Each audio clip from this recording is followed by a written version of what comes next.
Good afternoon, everyone.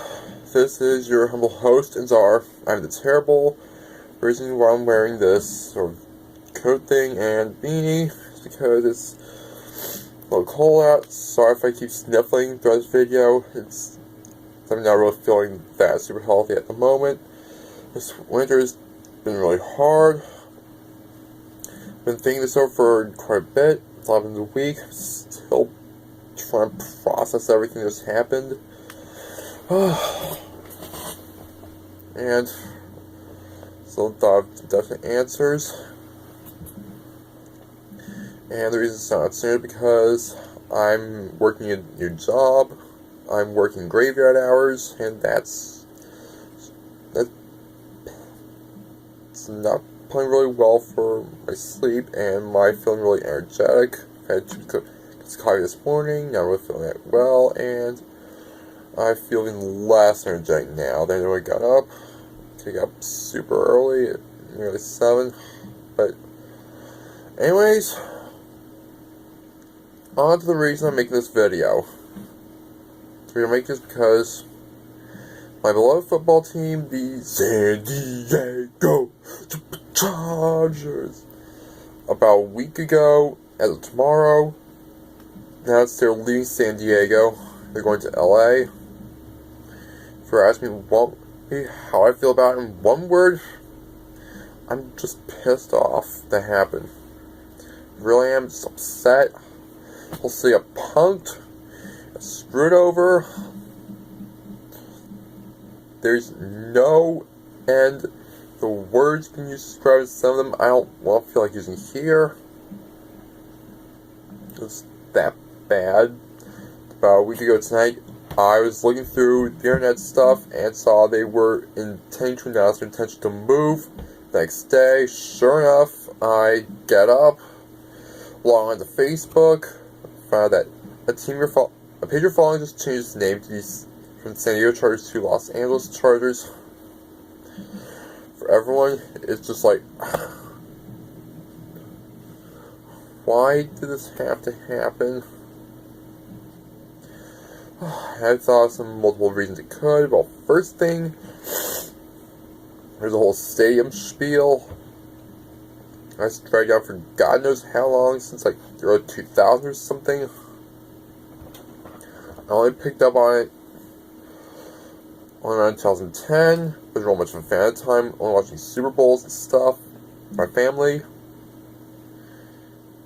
And then there was a whole thing about moving to Carson. That was almost 2 years ago. Sharing a stadium with the Raiders.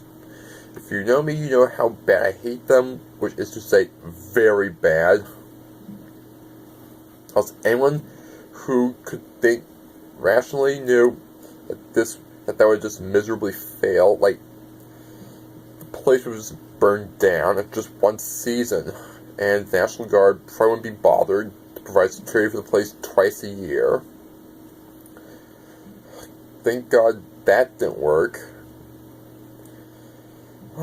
Then we tried to get a stadium here, and as much as I applaud Mayor Faulkner for his efforts, gotta give that to him. It's like, everyone knew the Chargers were gonna be leaving. I mean, like, why else was the whole Measure C vote from last November says that only the people in the city of San Diego could vote on it, not the rest of the county, because I know it's quite well, and for a fact, there's a hell of a lot more fans that live elsewhere in San Diego County than inside the city of San Diego itself. That's a fact you just cannot deny now. Hold on for just a second.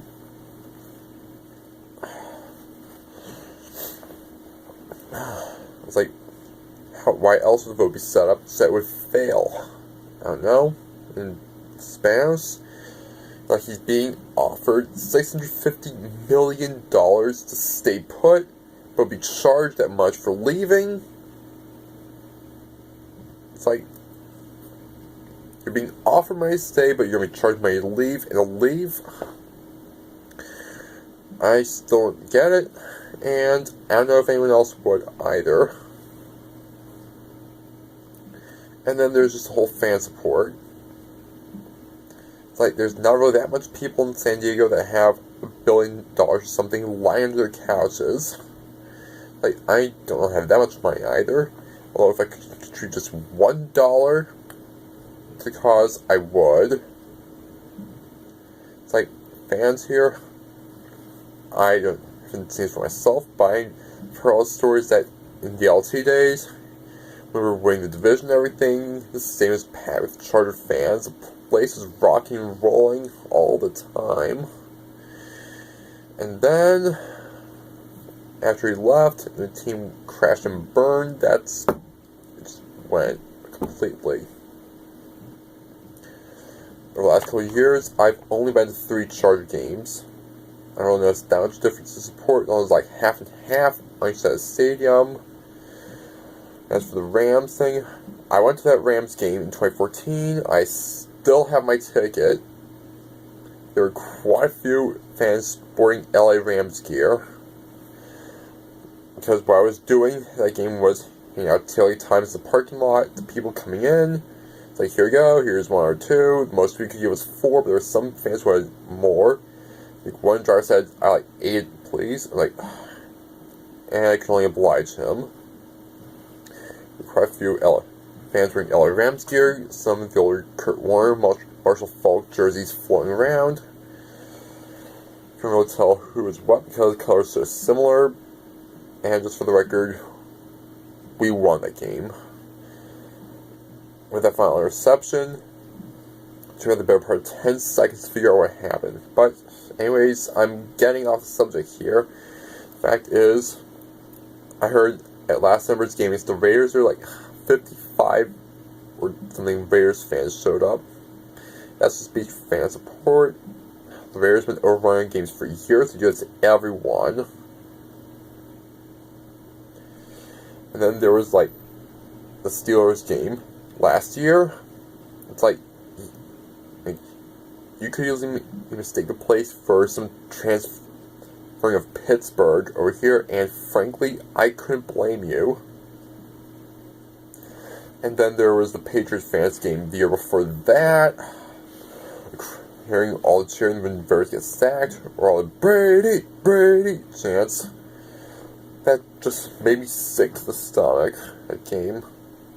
I was really hoping we could get into the playoff that year, just so we could make it into New England and exact our revenge, but sadly that didn't happen, and wouldn't.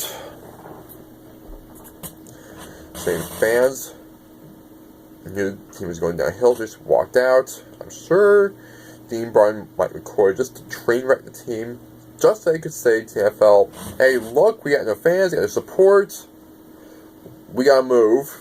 And if that was what he was trying to do, it most certainly worked.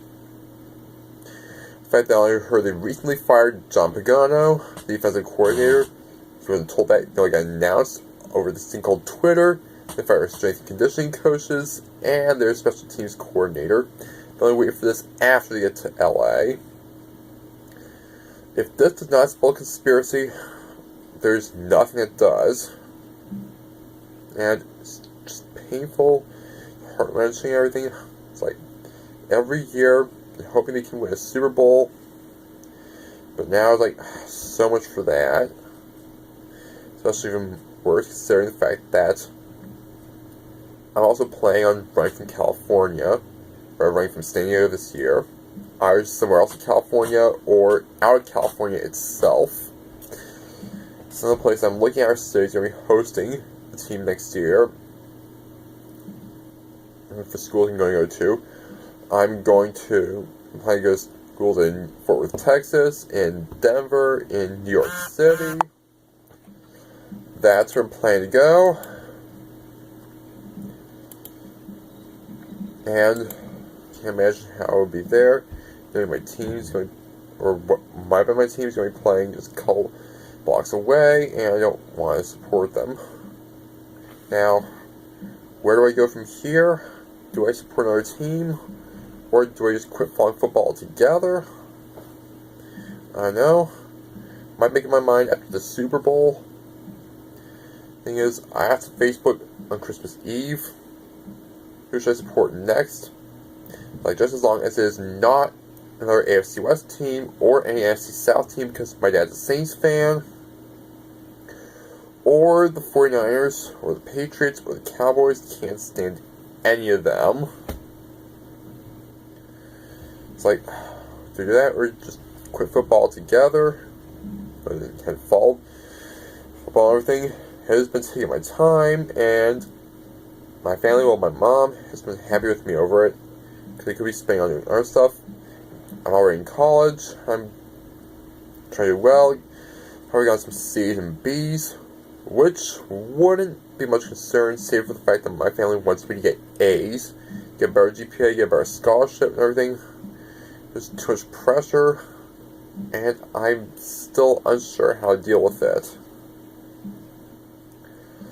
See, but I'm also getting away from the point here again. The fact is, the fan support in the city is pretty weak. It's like, there are those fans who pretty much want to support the team only when it's winning. When things go south, they just break and run. I'm not really one of those. Last 2 years, I've been writing on Instagram, putting a piece of paper, writing all the stats for a game on one side of the game, wrote all the post-game stuff on the other side. How to do that, win or lose, and because it's mostly losing, it got hard to do that with each week. I don't know what it says about me, whether I was that type of fan. I honestly am not entirely sure. Just not. So, what do we think about this whole thing, about the Chargers moving? I'm obviously very upset. It's like, I definitely didn't hate Spanos enough. He hated me even more now. Although he did send me a really kind letter when I got Eagle Scout back in 2014, nearly 3 years ago. Although he wrote to someone named Joshua Caffarel, and he of course got my middle name right, so there's points to him for that. And I've recently gotten wind of someone at his new rallies I've been holding recently, shouting, "Beep, Dean Spanos." It's like, every single fan wanted to shout that, and this guy did it for all of us. If I was a year older, I'd be trying to track him down just so I could call him up and say, "Hey dude, you want a beer?" It's on me. So I certainly buy one. Like, who wouldn't? I was upset that happened. I'm still not sure what to do next. Please give me a moment. There. I have some Charger gear lying around just back there. Am I going to burn it, sell it? I don't know. Am I just shove it in the attic? Do I hope to see if I come back? It might. Still think it might come back if somehow things go so bad Smash is forced to sell a team. But I know for well it's probably going to happen. My mind says it won't happen, but my heart somehow says it will, and neither of them are usually linked to one another. It's getting kind of long, but that's all I gotta say on the matter. If you have any more questions, please ask me in the comments below. I'll be happy to answer them. Don't forget to subscribe and leave a like down below. And I surely hope I get better. I hope things get better. So until then, this is Ivan the Terrible. Peace out.